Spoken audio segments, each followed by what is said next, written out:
ஒருத்தன் போய் கேட்டான், ஒரு அரசன் கேட்டான், ஔவையாரோட ஆலோசனை கேட்கிறான். ஒரு அரசன் கேட்கிறான், என்ன கேட்டான் என்றால், யாரை மந்திரியாக வைக்கலாம்? நம்ம நாட்டுக்கு தேவையான விஷயம் சொல்ல போறேன். திருஞான சுந்தரம் ஐயா பெரிய இடத்துல தொடர்புள்ளவர், அவர் இந்த பாட்டை சொல்லலாம். யாரை மந்திரியாக வைப்பது? இது ஒரு கேள்வி அல்லவா? யாரை மந்திரியாக வைக்கிறது என்றால், அது ஒரு சின்ன நிபந்தனையோட யாரை மந்திரியாக வைக்கிறது என்ற கேள்வி இருந்தது. என்ன கேள்வி என்றால், 4 வர்ணத்தவர்களிலே எவரை மந்திரியாக வைக்கலாம்? ஒரு பிராமணனை மந்திரியா வச்சா நல்லதா, அல்லது ஒரு அரசன்ல சத்திரியன்ல மந்திரியா வச்சா நல்லதா, அல்லது வைசிகன ஒரு வியாபாரிய மந்திரியா வச்சா நல்லதா, அல்லது ஒரு வேளாளனை சூத்திரனை மந்திரியாக வைத்தால் நல்லதா என்று கேள்வி கேட்டார்.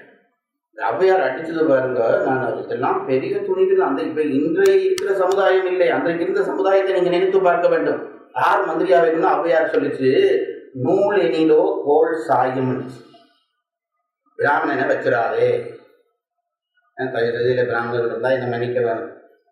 மந்திரியா பிராமணனை வச்சிடாதே, நூல் எனிலோ கோல் சாயும். ஏனென்றால் அவன் அறிவாளி. பழைய காலத்து பிராமணர்கள் அறிவாளிகள் என்று பெயர் பெற்றிருந்தார். அப்போ அறிவாளி என்ன செய்வான் என்று கேட்டால், தனக்கு வாய்ப்பாகத்தான் எல்லாவற்றையும் மாற்றுவான். எல்லாம் தனக்கு ஏற்ற மாதிரி மாற்றி கொண்டு போவான். ஆகவே பிராமணனை வைக்காதே. நூலெனிலோ கோல் சாயும், நுண்தமரேல் வெஞ்சமராம்.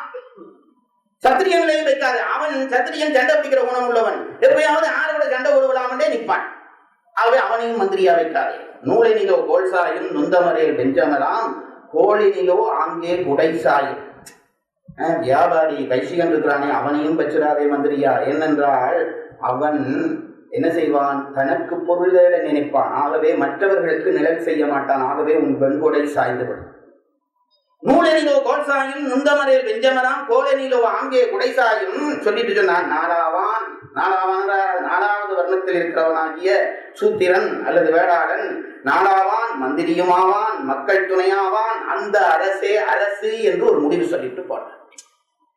இதெல்லாம் ஒரு பெண் ஒரு அரச சபையிலே பேசி இருக்கிறார் என்ற நினைப்பே நமக்கு துணிவு தருகிறது அல்லவா?